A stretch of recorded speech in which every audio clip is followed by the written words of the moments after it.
एक छोटे से गांव की शांत शाम थी। घर के आंगन में हर रोज की तरह दादाजी, उनकी पत्नी, 3 बच्चे और 2 नाती नातिन इकट्ठा होते थे। खेत का काम खत्म होते ही सब आंगन में आ जाते।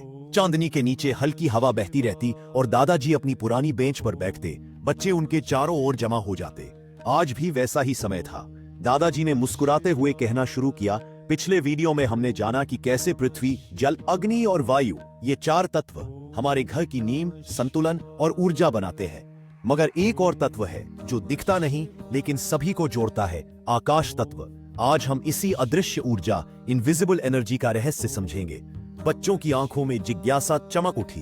दादाजी की आवाज में अपनापन घुला था, जिससे हर बच्चा उनकी बात में खो सा गया। दादाजी ने समझाया, बेटा, ये कहानी सिर्फ आकाश की नहीं बल्कि उन्हीं 5 शक्तियों की भी है, जिन्हें 5 फोर्सेस कहते हैं, जिनसे सारा ब्रह्मांड और हमारा शरीर बना है। इन्हें पंचमहाभूत, द 5 एलिमेंट्स कहते हैं।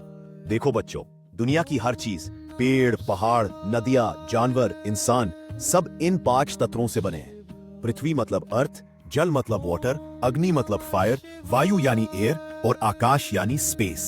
ये पंचमहाभूत हर रचना की नींव है, चाहे वह घर हो, शरीर हो या आत्मा। माँ ने जिज्ञासा से पूछा, तो दादाजी, क्या हमारा घर भी इन 5 महाभूतों से बना है? दादाजी मुस्कुराए, बहुत अच्छा प्रश्न है बेटा, समझाता हूँ। सबसे पहले है पृथ्वी, अर्थ एलिमेंट। पृथ्वी का मतलब है स्थिरता, मजबूती। जैसे जमीन हमें गिरने नहीं देती, वैसे ही जीवन में भी पृथ्वी तत्व संतुलन और आधार बनाता है। हमारे घर की नींव, दीवारें, फर्श, ये सब पृथ्वी तत्व का ही रूप है। अगर पृथ्वी तत्व कमजोर हो जाए तो जीवन में इंस्टेबिलिटी, चिंता और असुरक्षा महसूस होती है। नाती ने उत्सुकता से पूछा, दादाजी, घर में पृथ्वी तत्व कैसे मजबूत बना सकते हैं? दादाजी बोले, बेटा, घर में नेचुरल स्टोन, मिट्टी, पौधे और अर्थी शेड्स का उपयोग करो। ये सब चीजें घर में ग्राउंडिंग और एक जड़ से जुड़े होने की भावना देती हैं। जब जमीन मजबूत होती है तो कंपन कम होता है, जिससे मन और शरीर दोनों शांत रहते हैं। मिट्टी ग्राउंडिंग का काम करती है, जिससे तनाव भी कम होता। अब दादाजी ने जल तत्व की ओर रुख किया। दूसरा तत्व है जल, वाटर एलिमेंट। जल शुद्धता, प्रवाह और भावनाओं का प्रतीक है। हमारे शरीर का 70% हिस्सा पानी है। जब भावनाएं असंतुलित हो जाती है तो शरीर भी परेशान रहता है। वास्तु में जल का संबंध उत्तर और पूर्व दिशा से है। घर में अगर इन दिशाओं में जल स्रोत जैसे फव्वारा या छोटा तालाब हो तो घर में सकारात्मकता बनी रहती है। पुत्र वधू ने पूछा, दादाजी, क्या हमारे घर में तालाब होना चाहिए?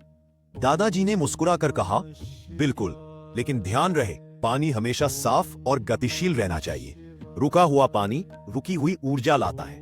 वैज्ञानिक भी बताते हैं, स्टैग्नेंट पानी में बैक्टीरिया और एल्गी पनप सकती है, जिससे पर्यावरण और हवा दोनों प्रभावित हो सकते हैं। तीसरा तत्व अग्नि है, फायर एलिमेंट।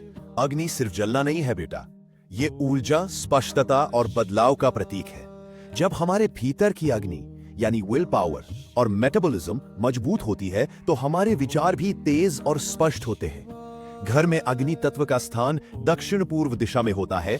यही रसोई, दीपक या मोमबत्तियां रखना शुभ माना जाता है। मगर याद रहे, अधिक अग्नि यानी बहुत तेज रोशनी या गर्मी गुस्सा और असंतुलन ला सकती है। नातिन ने पूछा, दादाजी, क्या तेज रोशनी से भी अग्नि बढ़ सकती है? दादाजी बोले, हाँ बेटा, मगर लाइट सीमित होनी चाहिए। वैज्ञानिक कहते हैं, अग्नि तत्व का सही संतुलन ऊर्जा का आदान प्रदान करता है, खाना पचाने से लेकर शरीर को गर्म रखने और सोच की स्पष्टता तक। दादाजी ने फिर बच्चों से कहा, अब जानते हैं वायु, एज इन एयर एलिमेंट। वायु जीवन की सांस है, गति है, संपर्क है। अगर घर में हवा का प्रवाह ठीक हो, खुली खिड़कियां, हरे पौधे और हल्की खुशबू, तो मन भी हल्का और शांत रहता रहे। याद रखना, घर में हवा उत्तर पश्चिम दिशा से आनी चाहिए। इससे पूरे घर में ताजगी और मूवमेंट बनी रहती है। माँ ने उत्साह से पूछा, तो क्या हमें हर सुबह खिड़कियां खोलनी चाहिए दादाजी? दादाजी मुस्कुराए, बिल्कुल बेटा, रोज खिड़कियां खोलो, पौधे लगाओ और गैर जरूरी सामान हटाओ, तभी हवा और विचार दोनों चलेंगे। दादाजी ने आगे कहा, जानते हो, धीमे धीमे बहती हवा और सही ऑक्सीजन हमारे मस्तिष्क को बेहतर ऊर्जा देती है। सोच साफ होती है और भावनाएं भी संयमित रहती है। अब दादाजी की आवाज में एक खास शांति आ गई। चलो, अब जानते हैं आकाश, स्पेस एलिमेंट। ये वही तत्व है जो सबसे अदृश्य होते हुए भी सबका आधार है। आकाश में ध्वनि जन्म लेती है, प्रकाश बहता है और विचार गूंजते हैं। विज्ञान भी यही बताता है कि लाइट, साउंड, ग्रेविटी और इलेक्ट्रोमैग्नेटिक फोर्सेस सभी इसी तत्व के माध्यम से प्रवाहित होती है। अंतरिक्ष में सामान्य ध्वनि नहीं सुनाई देती क्योंकि वहां हवा नहीं होती, लेकिन वैज्ञानिकों ने ब्लैक होल के डेटा को इंसानी सुनवाई लायक बना दिया, 57 ऑक्टेव ऊपर उठाकर। घरों में जब छतें ऊंची और मध्य भाग खुला रहता है तो आकाश तत्व सक्रिय होता है। अगर जगह भरी या बिखरी हो तो ऊर्जा रुक जाती है।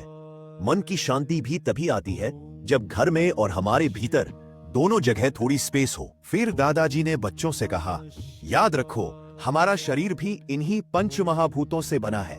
जैसे वात बना वायु और आकाश तत्व से, पित्त बना अग्नि और जल से, और कफ बना पृथ्वी और जल तत्व से। जब ये संतुलन में रहते हैं तभी शरीर स्वस्थ और मन शांत रहता है। असंतुलन आ जाए तो बीमारी भी दस्तक देती है। आयुर्वेद और वास्तु दोनों यही सिखाते हैं कि संतुलन ही असली स्वास्थ्य है। यह प्रश्न दादाजी सभी से पूछते हैं, बच्चों, क्या आप जानते हो, वैज्ञानिकों ने भी पता लगाया है कि ध्वनि तरंगे गुरुत्वाकर्षण से प्रभावित होती है। ठीक उसी तरह जैसे आपके विचार और भावनाएं भी तरंगों की तरह घर की और खुद की ऊर्जा को आकार देती है। अब सुनो, होम एंड हार्मनी के लिए कुछ खरगोश की तरह सरल टिप्स। दादाजी ने मुस्कुराकर बच्चों को संबोधित किया। पृथ्वी तत्व के लिए मजबूत फर्श बनाओ, प्राकृतिक पौधे लगाओ और मिट्टी जैसे नेचुरल चीजें घर में रखो। जल तत्व के लिए साफ और बहता पानी घर में हो, छोटे फव्वारे या नीला रंग अपनाओ। अग्नि तत्व के लिए संतुलित रोशनी रखो, घर में सूर्य की किरणें आने दो। वायु तत्व के लिए खुली खिड़कियां, हवादार कमरों और पौधों से हरियाली लाओ। आकाश तत्व के लिए कम अव्यवस्था, हल्के रंग और घर के मध्य हिस्से को खुला रखो। हर सुबह कुछ पल सूरज की रोशनी लो, ताजी हवा में सांस लो और कुछ देर चुप रहो। यही वास्तु का असली विज्ञान है और यही जीवन का संतुलन। तो बच्चों, यही थे हमारे 5 महाभूत, पृथ्वी, जल, अग्नि, वायु और आकाश। यही पांचों हमें जीवन, स्थिरता और ऊर्जा देते हैं। जब भी आसमान देखो या बारिश की बूंद महसूस करो तो सोचो, यह केवल प्रकृति नहीं बल्कि हमारी अपनी रचना है। दादाजी की आंखों में एक हल्की चमक थी, जैसे कहानी का अंत सबकी आत्मा को छू गया हो। आज की कहानी यही खत्म होती है। अगली वीडियो में हम जानेंगे स्मार्ट वास्तु और कॉस्मिक डायरेक्शंस, यानी वैज्ञानिक दृष्टि से वास्तु और ब्रह्मांड की दिशाओं के बारे में। इसलिए जुड़े रहना ताकि हर नई जानकारी, हर नई कहानी सबसे पहले आपकी जिंदगी का हिस्सा बने। लाइक करें, शेयर करें और सब्सक्राइब करना न भूलें ताकि हमारे साथ यह ज्ञान यात्रा लगातार चलती रहे। फिर मिलेंगे एक नई सीख, एक नई दिशा और एक नई कहानी के साथ। तब तक जुड़े रहिए, सीखते रहिए और खुद को, अपने घर को, अपने जीवन को संतुलन की ओर बढ़ाते रहिए।